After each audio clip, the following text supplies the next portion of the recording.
मैं अभी हूँ भगवान बिरसा मुंडा नगर देहरादून में। आप चौंक जाएंगे कि देहरादून में भगवान बिरसा मुंडा नगर आखिर है कहाँ। जी हाँ, परेड ग्राउंड में भगवान बिरसा मुंडा के नाम पर अस्थायी नगर यहाँ पर बसाया गया है। और ये अवसर है इस देश के सबसे बड़े विद्यार्थी संगठन अखिल भारतीय विद्यार्थी परिषद के राष्ट्रीय अधिवेशन, जो कि 71वां राष्ट्रीय अधिवेशन है। और ये 28, 29 और 30 नवंबर को देहरादून के इसी भगवान बिरसा मुंडा नगर में आयोजित होने जा रहा है।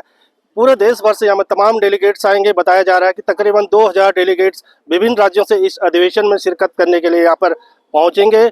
और यहाँ पर आप देख सकते हैं कि पूरी तैयारियां इस अधिवेशन के लिए यहाँ पर चल रहे हैं। और यहाँ पर जितने भी राष्ट्रीय स्तर के जो पदाधिकारी हैं विद्यार्थी संगठन के, वो यहाँ पर आएंगे। और इस दौरान इस 3 दिवसीय अधिवेशन में यहाँ पर कई तरह के प्रस्ताव पारित होंगे, जिसमें बांग्लादेशी घुसपैठ के प्रस्ताव होंगे और जो राष्ट्रीय सुरक्षा के मुद्दे हैं, जो हमारी जो नई राष्ट्रीय शिक्षा नीति बनी है, और तमाम सारे जो प्रस्ताव यहाँ पर इस अधिवेशन में इस बार इस देहरादून में आयोजित हो रहे 71वें अधिवेशन में पारित किए जाएंगे। बहुत सारी यात्राएं इसमें आने वाली हैं। हम लोग अलग अलग स्थानों से भगवान बिरसा मुंडा जी की रथ यात्रा आ रही है। उसी के क्रम में आज दिल्ली से गुरु तेग बहादुर जी के गुरुद्वारे से उस कुएं का जल, पवित्र जल को आज यहाँ पर लाया गया, जिससे अपने केंद्रीय कार्य समिति की बैठक के जो अपना दीपक है उसके समक्ष सरस्वती मौर्य विवेकानंद जी के समीप, उनके चित्र के समीप उसे रखा गया।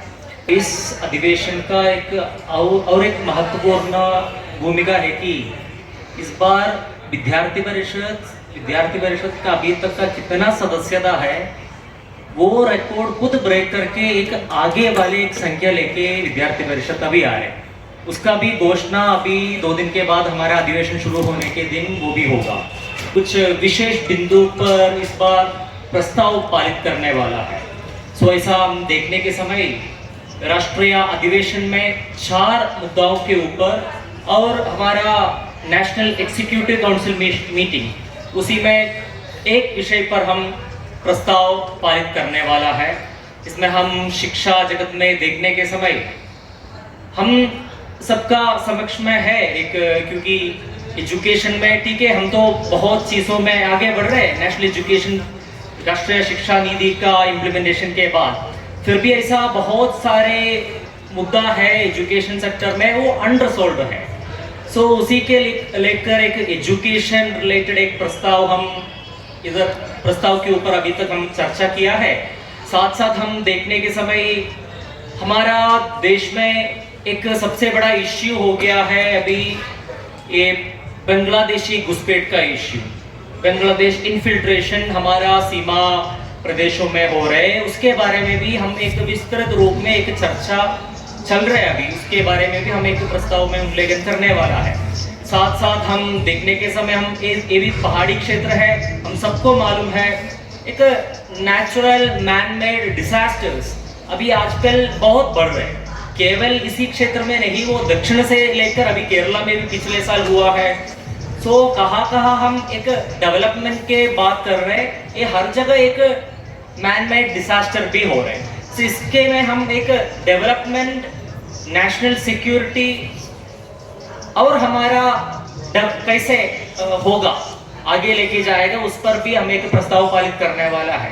उसके साथ साथ हम एक मुद्दा चर्चा किया है, वो है हमारा अभी हम देश भर में देखने के समय आप लोग तमिलनाडु जाइए, कर्नाटका जाइए, इत्यादि प्रदेश में अभी एक लैंग्वेज के बारे में एक बहुत बड़ा मूवमेंट चल रहा है, क्योंकि एक हिंदी विरुद्ध भाषा के ऊपर नहीं तो रीजनल भाषा को लेकर बहुत बड़ा एक डिस्टर्बेंसेस देश भर में एक बाइनरी क्रिएट करने के लिए बहुत ज़्यादा एक्सट्रीमिस्ट एंटी नेशनल फोर्सेस कोशिश कर रहे हैं। सो उसके बारे में भी इस अधिवेशन में चर्चा हो रहा है। उसके साथ साथ देखने के समय हम सबका खुशी का खबर है, राष्ट्रीय स्वयंसेवक संघ उसके 100 इयर्स हम इस बार बहुत बड़ा भूमिका से आयोजन कर रहे हैं। इसलिए पंच परिवर्तन, पंच प्राण बोल के सरकार ने कार्यक्रम किया।